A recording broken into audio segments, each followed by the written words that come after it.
Become a member and support the channel. Old World Tactics, Battle Reports, the 2 Plus podcast. What's up, guys? Welcome back to another episode of 2 Plus. Today I'm going to look at ambushes in Old World 1.5 and why I think they are even better than before. You may have seen my video about 6 months ago where I said that ambushes are good. I think in certain circumstances they can be good. I don't think they're across the board good, but certain things in 1.5 has made their role a bit more important. So let's get stuck into it. Before we get going, though, we'd like to thank our major sponsor, Pandemwargaming.com.au. If you would like some movement trays, bases, adapters, go to the affiliate link in the description of this video. It's all high quality, non-toxic filament plastics, so no resin, really good stuff. Alex and I use them for a lot of our terrain pieces and bases, so go check them out in the description. We'd also like to thank our 2 Plus paid supporters on Patreon. Check out our description of this video for the link to that. Ghost, Silver Dave, Sick, Pandem Wargaming, Gomo, Katro, Joshua, Dan Mako, Nathan Carey, Akhenatum, Adam Cesperes. Thank you guys so much. It really does go a long way. And yep, if you guys are interested to help us out, please check out the link in the description. But let's get into the rules. So ambushes, the way it works, a unit with this special rule may be held in reserve rather than being deployed at the start of the game. From the beginning of round 2 onwards, roll a d6 during each of your start of turn subphases for each unit of ambushes in your army that is held in reserve. On a roll of 1 to 3, they don't come on. On a 4+, they do, and they enter as reinforcements in the compulsory moves phase. So that is after charges happen. What's important here is the unit may be placed on any edge of the battlefield chosen by its controlling player, but cannot be placed within 8 inches of an enemy model. So different to scouts where you've got 12 inches, this is 8, so a bit closer. If they are held in reserve, unfortunately, by round 5, they come on automatically. Now, reinforcements, when they enter the battlefield, they do so during the compulsory move subphase. It is placed with its rear arc in full contact with the battlefield edge, on the edge of your choice, facing towards the center of the battlefield. The important part here is, and something that can be manipulated with certain ambushing units, a unit that enters as reinforcements cannot march and counts as moving for the purposes of shooting, but can otherwise move normally during the remaining moves subphase, which is your normal movement phase. There's a special ability that plays really well into this, which we'll get into in a second, but that is the core of it. The reasons why I think ambushes are good are as follows. 1.5 has created a setting where it encourages movement out of your deployment zone, which creates a lot more space but in the back line. Objectives, which a lot of the scenarios have, are generally towards the center of the board, excluding things like your baggage train and the like. But your secondary objectives generally are in the middle. There is one where it's close to your deployment. But things like King of the Hill also encourage you to move forward. And what that does is forces your opponent to move, which creates space in the wings, spaces behind them, and a lot more space in the battlefield compared to previously, where a lot of people would stand still and play defensively and let you come to them. But if you're sitting on an objective now, then they have to come and push you off it. So that encourages a bit more space for you to enter as an ambushing unit.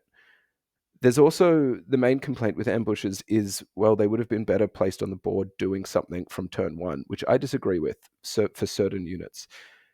I've used them probably 4 or 5 times now, and the distorting effect it has on the bit of battlefield when they're not even on the table is really big, because your opponent has to think about it, that unit, when they are moving their units. So they need to consider how much space they're leaving.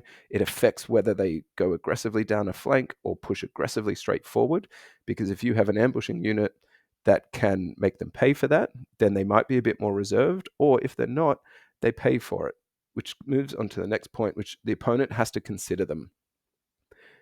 If the opponent is aware that you have ambushes, as they should be, and they're considering that it is affecting how they are playing the game when the unit isn't even on the board.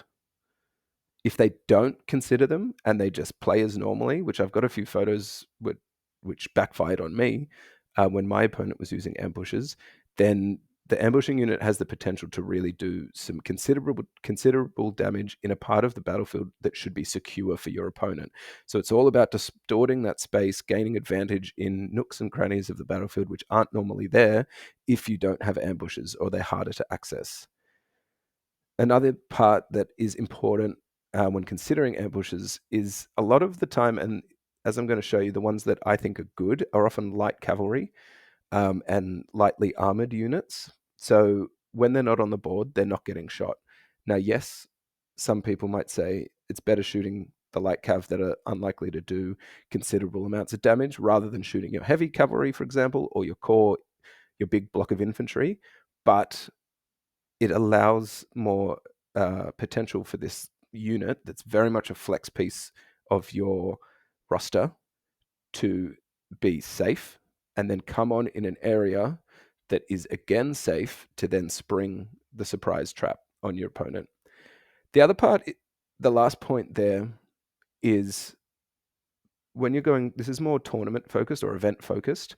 Good players who are playing high competitive Warhammer are very rarely building lists that consider ambushes because no one uses them. So ambushes, the whole point of it is the element of surprise. And people who play at that top level lean more on certainties and list design, where this list trumps most lists, but none of them are considering ambushes. So again, it kind of just creates that unknown for your opponent, which has to be considered when you're playing against it. And if you don't, you pay for it. These are some of the units, or at least aspects of units that I think make good ambushes. First and foremost, I think the best ones are fast cavalry with high movement. An added bonus to that is reserve move, because you remember when I was reading out the rule, you cannot march, but you come on in the remaining moves phase and you get to move as normal without marching. And then if you have reserve move, at the end of your shooting phase, you get to move again, which essentially is a march. If you're skirmished, like Glade Riders or one of my favorites, the Nomadic Wild Wolf Riders, then you are extremely mobile when you come on, and you can move 18 inches in the direction of your choice to either go and capture an objective, put pressure on your opponent's backline, get into a position to charge on your next turn, or threaten a flank charge to make your opponent reconsider their course of action on their turn. But I recently played a game, which I'll show you in a second with some photos with ambushing wolf riders, where I came on the board and I had 3 objectives I could look to capture. I could come on and create static combat res in a rear charge aspect, which that third point there, static combat res is great if you have a banner and close order alone. 2, if you have the war banner in there with your banner on a skirmishing unit, you're creating 2 static combat res, likely threatening a flank or a rear, which adds another 1 or 2 respectively combat res. So that can really turn the tide in a combat that's looking like it's going to be a stalemate, or you need to break your opponent and make them flee. So static combat res is another very, very useful part of it. The last one is shooting, because as described in the rules, you can shoot, although at a -1 penalty. But a unit like Glade Riders can take True Flight arrows or Hagbane tips, fish for poisons, although that's a bit weaker now, which I think actually plays into Glade Riders being better ambushers, because their shooting all in all has lost impact. But you can come on and shoot a normal volley at -1. You might be able to get into close range, which negates that -1. So shooting just allows that instant impact at a location of your choice. The other one there at the bottom, I think they're sneaky gits. This is the best photo I could find. I think it might be the Orcan Goblin version of it. Nonetheless, what the ones I'm talking about are the Chaos Dwarf ones, because they have throwing weapons, which is multiple shots. They get to move 9-inch range and throw down. You can get obnoxious with this and have 20 of them throw 40 shots into your opponent's backline. That'll kill a war machine, most likely, even at strength 3 with enough shots. So these are the kind of things you need to look at to make them useful. But it only, so ambushes, I don't think is very useful on many slow-moving infantry units. One army that does infantry okay as ambushes is Beastmen, because there's an ability, it's a Beast Lord, I think it is, which allows you to come on a 3+ instead of a 4+. And they are mobile enough, and they really don't want to be shot. So you can put them on in a safe zone and go and capture an idle objective with them as they are core. So that's another thing to consider as well in this new age of 1.4, 1.5, is core units for scoring. Ambushing core fast cav units in 1.5, I believe, might be the best form of ambushes. Now, this is an example of 1.5 having an effect on the battlefield.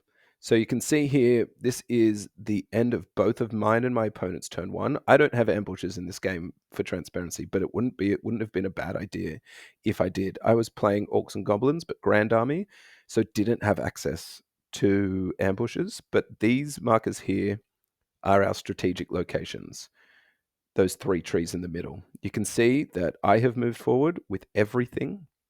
My opponent has moved forward in the middle, the flanks, and the flanks. This is allowing space to possibly even come back on here. Definitely come on over here where his knight started. Definitely come on over here. And if not, I can put them on in a safe zone over here and provide reinforcements to a flank where my opponent probably think he has the upper hand. So this is an example of how 1.5 promotes people to push forward, creating more space in the backline. If my opponent had ambushes here, look at how much room there is for him to move into and start pressuring my backlines. I obviously didn't have to consider it because my opponent didn't have them, but I'll show you in a second when he did have them and I completely forgot about them and I paid big time. This is another game I played, which was King of the Hill, and this is a piece of software called Herald, Rank and Flank / Herald, which was done by the old Rank and Flank podcast out of Ireland. We use this as a tool for our battle reports to show strategic movement, as you can see here with these arrows and such. King of the Hill in the middle, my opponent Alex, the other half of this pod, with his beastmen ranked up as normal in a straight line, and my units over here. Again, I didn't have ambushes in this, but you'll see why I'm using this as an example. King of the Hill, the name of the game is to capture this right in the center of the board. It's a huge bounty of points if you do get it, 100 points at the end of each player's turn.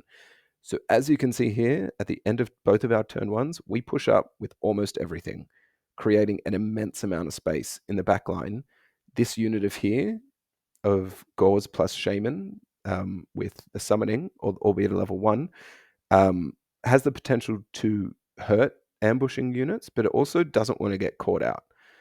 And if I didn't want to take them on, I could just hide them over here and create this pressure on this flank to try and push through there and bust open that flank for me. So you can see what 1.5 is doing to movement as a principle when objectives are at play. And that really leans into ambushes, I believe.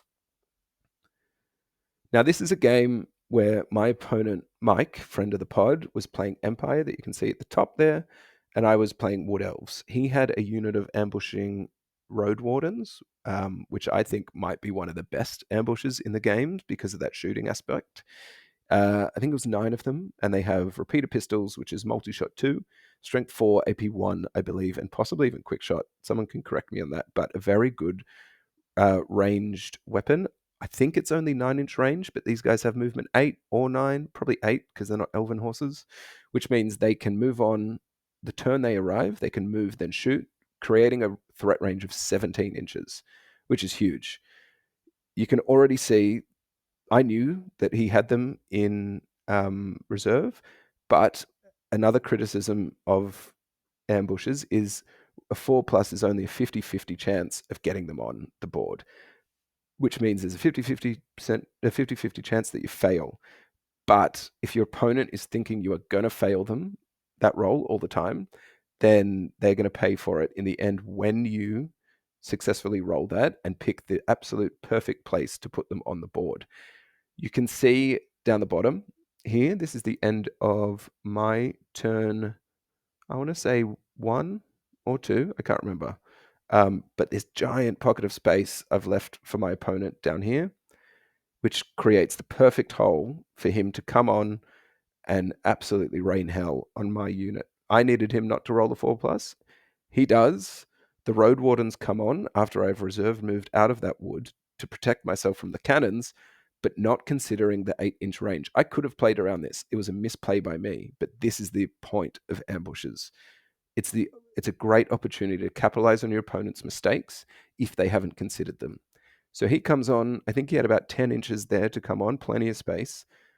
9 of these guys in my unarmored, fast cav, great shooting unit that is very hard to kill because of reserve move. But he gets the jump on me, gets on the board, which you can see there, which is just another shot of that, with multiple targets to try and shoot as these guys are skirmished.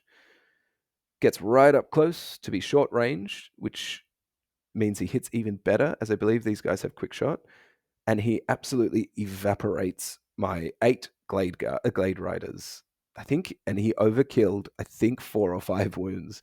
Yes, these are toughness 3, no armor guys, but if killing 4 of these guys is a big deal anyway. It severely reduces the impact that this, albeit expensive unit as well, has on the game. So he comes on, evaporates these guys in a volley of fire, and starts pressuring that left flank, which really turned the game in a different direction. So this is an example of shooting, and I think maybe the best shooting ambushes in the game for ambushing. This is another game I played just recently with Alex. I was playing Nomadic War this time. He was playing Demons of Chaos. Now you can see here my ambushing Wolf Rider star, Death Star, I guess you'd call it, at the back. I've got 15 of them with Kicknick in it, who also increases their chance to come on. You can add or -1 to the ambush roll. And we are playing drawn battle lines, which is a diagonal deployment down here and up there, with 3 strategic locations in the middle of the board for scoring purposes, which encourages that movement forward to go and capture objectives. I didn't really have a purpose for these guys to be on the board on turn 1. There's no point in me front on charging something just because they're in the way. They also are a chunky unit. They take up a lot of space. So things like the Bloodthirster, the Keeper of Secrets, the Chaos Furies as well could quite easily find these guys and pick them out. This is a unit, the Wolf Riders, that need to have the advantage and be selective on who they fight because they're not good in combat. But they do have Kicknick, Close Order, Rank, Horde, Rank, Red Raggedy Banner, and a Standard Bearer for 6 static combat res when charging front on. So this is the example of having static combat res to assist in combats that might be going awry or that you think you can catch someone out on. This is an example of how they manipulated the board when they weren't even on it. So over on the left here, you may have seen his Chaos Furies in the middle of the board here. And he has some high priority targets for me for the Wolf Riders, being the Skull Cannon and the Pink Horrors. He decides to move over to this left flank to create less opportunity for me to come on the board, protecting his expensive unit here that is bad in combat against my Wolf Riders, and the Skull Cannon, who could blow up due to static combat res if I get the charge on him. The 6 static combat res alone would be enough, I think, to win that combat and maybe force it to blow up. You can also see over here how this objective here has become completely uncontested. I killed his flamers here and ran through to try and pressure his rear, leaving the strategic location here, which creates more options for me to come over here. And I could just sit on this objective, and the tournament pack that we were testing out here is 100 points. No, 1 battle point, which equates to 250 points at the end of both players' turns. So as Wolf Riders are core, they're a great scoring unit. They have reserve move. They can move 18 inches in close order, and they can score objectives, which is a big deal in 1.5. This, however, is where I chose to bring them on, which in hindsight I regret, but some pretty intense dice rolling happened for me in this combat here. My decision to bring them on here was that this chariot I thought was going to tie up this skull cannon. I thought the Wolf Riders were a good chance at least pushing these guys back off this objective. So giving them a chance to come on, reserve move. There's not a lot that can really shoot them. The cannon can, and sure, do some wounds, but they're likely going to survive. Actually, he wouldn't be able to see unless he maneuvered. Anyway, there's an objective to capture. I've got a good combat here, but the real reason was this was my Orc warboss on a Wyvern against a Bloodthirster, a combat that I thought I would lose, or at least be tied up in for a while. So the reason I brought them on here was to create an opportunity to, if needed, rear charge this Bloodthirster, create 8 static combat res in his rear. This combat was looking like a stalemate, so the combat res really would have tipped it into my favor, but the warboss ends up killing the Bloodthirster, which eliminated one of my main options. I was happy to kill a Bloodthirster, don't get me wrong, but it meant that I had less options with my Wolf Riders and ended up having a pretty average result. But I still had something to do. I'm capturing this objective right now while I'm in combat because I was able to run into the pink horrors, and then I win this combat and I push them back 2 inches. So I had 3 options: capture the furthest flank uncontested, support my warboss in the rear with static combat res, and capture the objective with a favorable combat. So this is what Ambushes is about, is taking opportunities and creating opportunities that don't happen in a table full of non-ambushing units. This is another example of how I use the Wolf Riders. This is a different example, though. I was running Nomadic War again, but this is a 1,000 point game. So these were just 5 guys with a banner and war banner, I believe. I was running against Warriors of Chaos, Heralds of Darkness, which is an army that runs forward, which is why I brought the ambushes, because they create space in their backlines. This has close order banner, war banner for 3 static combat res, and the incredible potential to get off rear charges because of their maneuverability. So you can see on here, Mike has pushed forward with his Warriors of Chaos, creating space in the backline for me to come on. I move up. I forgot to reserve move, so I could have got to about here as well. But this was enough with movement 9, Swift Stride charging guys. This is allowing me the opportunity to get a rear charge off the chosen knights who are engaged with my Black Orc Wyvern against a Chaos Lord on a Demonic Steed. So he's pretty caught up at the moment. He's probably not going to win this combat by himself. I have another rear charger because of a combat that went my way here, but if it didn't, I would have had these guys to rear charge them. What ends up happening is both the chariot and the Wolf Riders charge the rear of the chosen.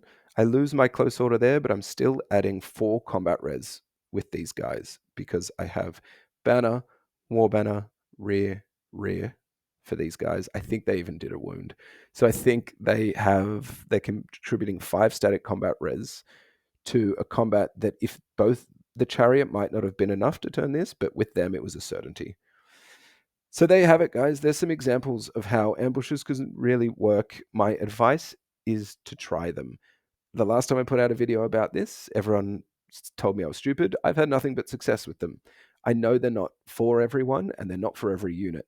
But if you are a naysayer and you haven't tried them, I encourage you to do so. Because A, they're extremely fun. They make your opponent sweat. They are a wild card in the game. It's not something your opponent will have played against often. And they can do some really great stuff. Certain units can. But let me know what you think. Take it easy on me, because last time you guys absolutely annihilated me in good fun. But if you haven't tried them, go give them a go. And I will see you next time on the 2+ podcast channel. As I said, Discord, Spotify, Patreon, all in the description below. If not, chuck us a like, chuck us a comment, and subscribe if you haven't already. We've had a great uptick of support recently. We really appreciate it, and we'll be back again soon with some more 2+ takes and tactics.